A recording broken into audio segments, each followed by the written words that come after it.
Every year is different. It felt like an important moment to capture because like the access was just very unusual. It was an amazing sight. It's something that I had never witnessed before. A lot of events that happened this year have been unprecedented.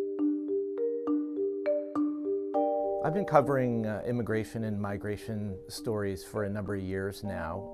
The Roosevelt Hotel is housing thousands of asylum seekers. Often it's the first place they arrive at in New York City and when they apply for services and specifically housing. One of the families that we met there was a family of 4 from Russia.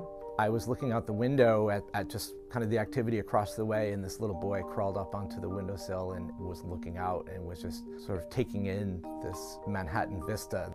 Last year, where I didn't have access inside these places, I would often look up at the windows and I would see people looking out. I feel a sense of urgency to tell this story. I think it's a very specific moment in time here.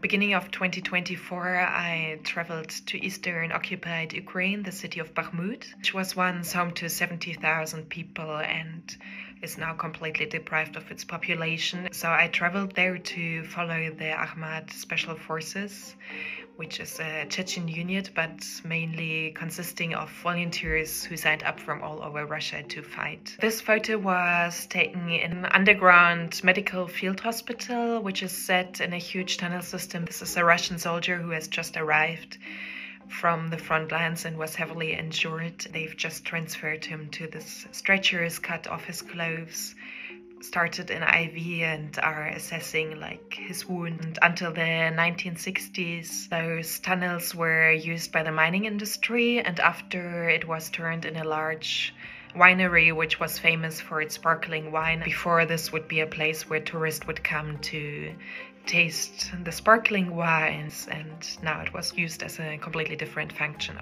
This kind of offered a really small glimpse, which we basically never see, which is kind of hidden from us, from Russian society, of this kind of enormous scale of casualties Russia is sustaining during these bloody battles to occupy territories in eastern Ukraine. I had the opportunity to join the Navy service members who are on board the USS Hampton, it's a Navy submarine in the Arctic. In this particular picture, the USS Hampton has just surfaced through thick Arctic ice. The US Navy is trying to become more proficient and efficient in operating in this particular area because of the threat that Russia poses in this area. The conditions were so harsh to work in because of just how cold it was. We had to wear gear that was rated for temperatures that were, minus 30, minus 40. It was almost like making pictures on a different planet.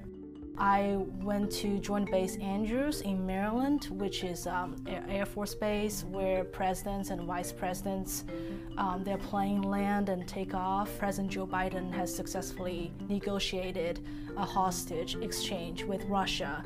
So the Wall Street Journal reporter Evan Gershkovich will be on his way with 2 other hostages. The mood was so joyful. It was so much emotion going into the return. And in that photo, I singled him out and separated him a little bit from the background because I want to emphasize on he's the face of this hostage deal.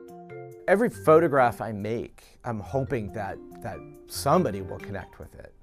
And if they can see themselves in my work, then I feel like I've done my job. I felt that I have grown so much as a photographer to be flexible, to continue to take a risk. No matter what I'm covering, the first thing on my mind is try to figure out how to make an image that will drive to the heart of what I'm covering. What motivates me is basically to cover this important historic time.